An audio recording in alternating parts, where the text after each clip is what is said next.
The vehicle started. We're going to do our gauges. This is my oil pressure gauge. Normal operating range should be between 40 and 60 psi. This is my water temperature gauge. Normal operating range should be below 200 degrees Fahrenheit.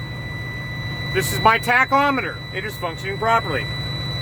This digital gauge has my voltmeter in it. Normal operating range for my voltmeter should be between 12 and 14 volts. I will show you that the speedometer works when I roll the vehicle. I have plenty of fuel to safely make this trip, and my primary and secondary air supply gauges are reading at normal levels. My low pressure warning light and buzzer just went off because I have sufficient air pressure. For the test, we will only be using any readings that are going to come from the primary gauge. You do not need to worry about the secondary gauge for any of the tests you'll be doing. So we're going to ask if it's okay with the examiner if we speed up the test by revving the engine up between 1,000 and 1,200 RPM. And we need to mention quickly before this gets up to a 125 that our first test with the brakes is going to be our air compressor governor cutout test. It should cut out or occur before 140 or below 140. So we're raising the RPM that engages the air compressor to work faster and finish the test quicker. As you can see, the gauges are rising quickly. I'm now at 112 and rising fast. We're going to be listening for a sound. We have the window down so we can listen for leaks or sounds with the air brake system. My air compressor governor just cut out at 125 psi on the primary. This is a good test. You must say that. Our next test is going to be the air compressor governor cut-in test. It should occur at no less than 100 psi on my primary gauge. So, how I do this test is I have to release air using the brakes. So I'm going to push on the brake with gentle pressure at first, gradually increasing pressure, and the needle will move faster.